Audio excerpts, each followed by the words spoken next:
How you doing, gang? This is Captain Boomer coming to you live from the beautiful Twin Cities area, and I just finished my final.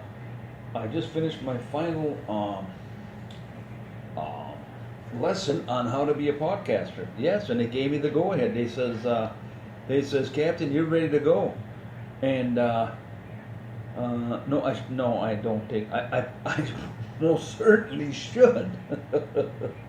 I've said it before and I'll say it again. I am without a doubt one of the older podcasters out there. And I'm also one of the most inept. Okay? At least I admit it. And the thing of the deal is, it's my frickin' hobby, so there you go. You know? Like I said before, I'm not going to be stuck in a basement watching stupid little plastic trains go round and round and round. Come on. I can't think of a better time. Oh, I've had a podcast now for, about 5 years. Yeah. And, no, it's not, it hasn't grown for shit. One thing that grows around here is my toenails, and that's about it. It's, shut up, cut it out, Bob, that wasn't funny. We are coming to you live from the Twin Cities area. And, this show is simply entitled, Meds in the Social Media. Yes, because thanks to the VA, I get a lot of meds. Yeah, you betcha. I don't get them for free yet. I should redo my. See, if you make so much money, and I'm far from making a lot of money, let me tell you. But if you make so much money, according to the VA, they have a means test, and it simply means that if you make over X amount of dollars, let's say if you make over 50,000, or if you make over 37.5, something like that, you're not going to get free meds. Then they put you on a sliding scale, kind of, you know. So yeah, I make kind of too much money in a way that puts me on the cusp of getting my meds 100% free or at a really good discount. But which I do. I'm not complaining on that. It's just that I believe, and we all have our own beliefs, I believe that if you served your damn country, guess what? It don't matter what you make. You get your meds free. I'm sorry, that's just the way it is. Right, guys? Right, Bob? Hell yeah! Hell yeah, Bob. Hell yeah! Hell yeah, Bob. That's Hell Yeah Bob, man, I love him. And my sound effects machine busted this morning just before I hit the old show button. So I got to get new batteries in that, but I got my backup one. Let's make sure that's working, okay? Let's do a sound check, right, Bob? You betcha.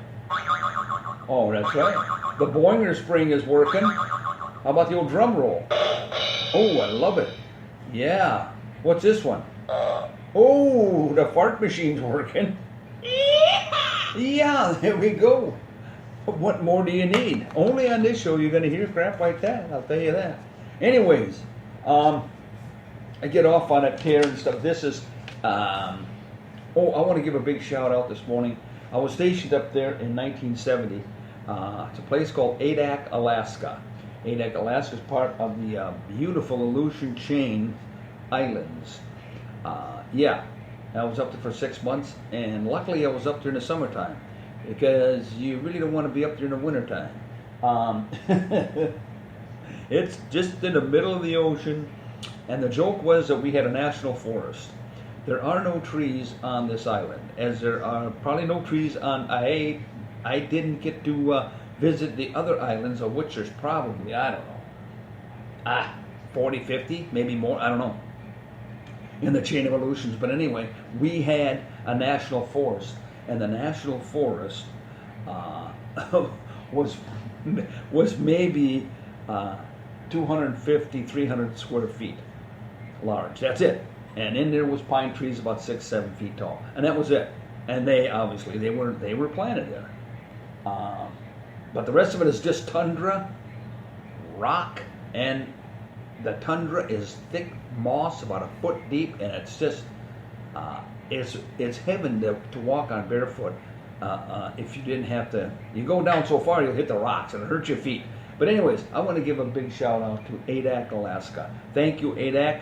It was one of my duty stations, and it was a great experience. And this is no lie, listeners. What, Bob? I don't have any? Yeah, I know. Shut up. Anyway, what the hell? Oh, I can't remember what I was even talking. Something about ADAC. Anyways, I love you guys. And there you have it. So, okay, we're going to move on. What are we doing here? We're going to move on to what? Huh? Benny Hill? You damn right. I love Benny.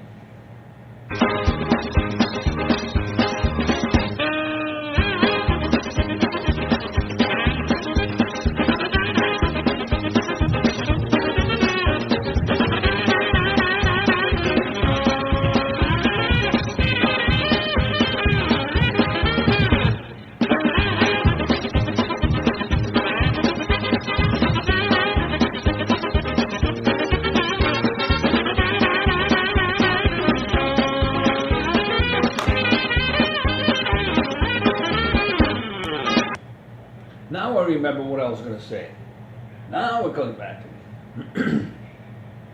When we first got off the plane in Adak, that air, this is no bullshit. That air was so clean, I thought I was going to pass out. My lungs actually hurt. Seriously, that's how pristine and natural and clean that air was. Oh, I'll never forget that. Adak, Alaska, I love you. A big shout out to you. Man, I'd love to hear from somebody up there. I'd like to hear from anybody. Anyway, what are we doing now? What do we got on deck now, Bob? Huh? Oh yeah. We can talk about that. This, we're all caught up in this COVID stuff. We're all caught up in what's going on, and it's just I don't know. See, I don't listen to other podcasts. I really don't. I don't know if I should or not. But all I know is I say what I say on my podcast.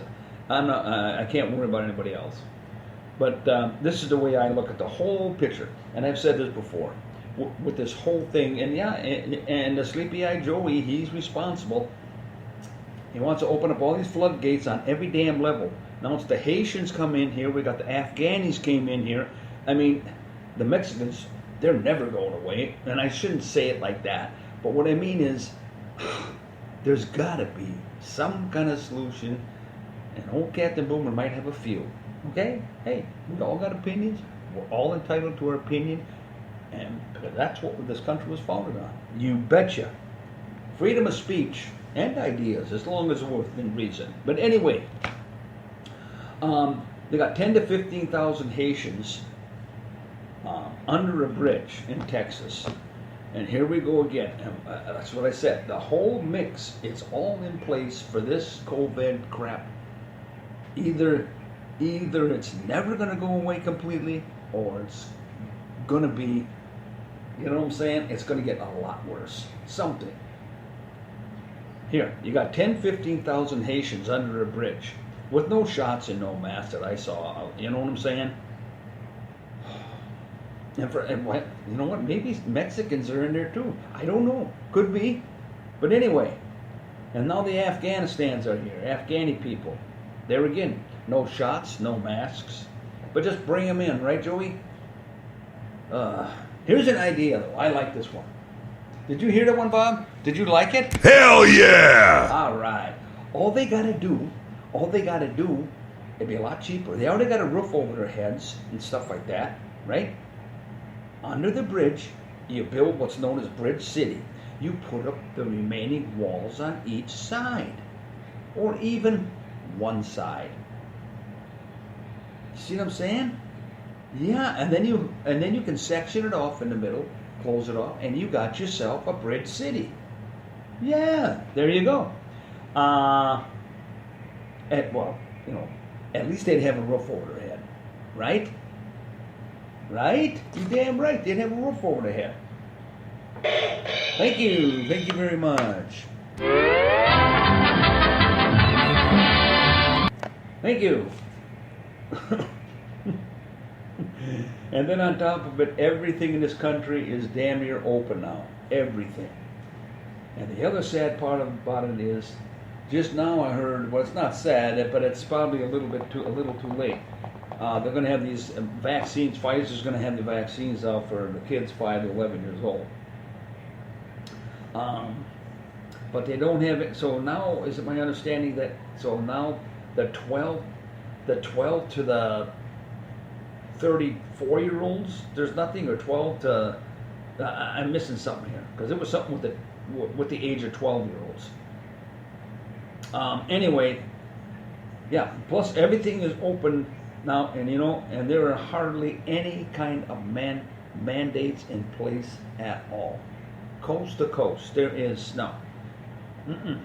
I don't know if there is one complete state with a full mandate. I mean full. You have to wear a mask damn near everywhere, and you have to have your shots, or you know what I'm saying. And there's another thing. You don't even hear this term anymore, but it was big. It was big. It was big with the three. The three were wear a mask, get your shots, and what? Social distancing. You don't even hear those two words put together anymore. How can you have social distancing? You got all the classrooms filled up, and I don't know. I'll just take a guess. There's got to be 20 million kids that go to school in this country. How are you going to have social distancing? And a lot of these kids are not going to want to wear masks. It's a mess. It's a recipe destined to fail. There's not enough mandates. There's not enough strict rules. And not once. I would love to see, and this goes back to the crime in our beautiful city of Minneapolis, St. Paul. Why don't we start? I would love to see. Excuse me. Excuse me. I would love to see martial law be applied somewhere, just once. What is it going to hurt? Huh? The other thing that really pisses the old captain off is they'll take National Guard to help people clean up their mess from a tornado. Or they were even here was about 3 months ago. The National Guard was called in to get some ducks out of a sewer drainage. But you can't put National Guard on street corners in downtown Minneapolis, St. Paul for a while. See what happens, and then put in martial law. Anybody on the streets after 10 o'clock, hey, guess what? You're going to jail. You're going to jail. I don't know. Maybe it's just me. Maybe I'm too much of a prick. But I don't care. Something has got to be done. The reasons that this country was founded on, and all the freedoms that we've enjoyed over the centuries, is the same thing that's going to be our demise. Because we've been so spoiled in this country, we can get our own way. We can buy our own car. We can buy any kind of car we want. We can eat what kind of food we want. We can go do this. We can go visit that. We can do this and do that, and do this and do that. Boom, boom, boom. With no restrictions, pretty much. They can't even get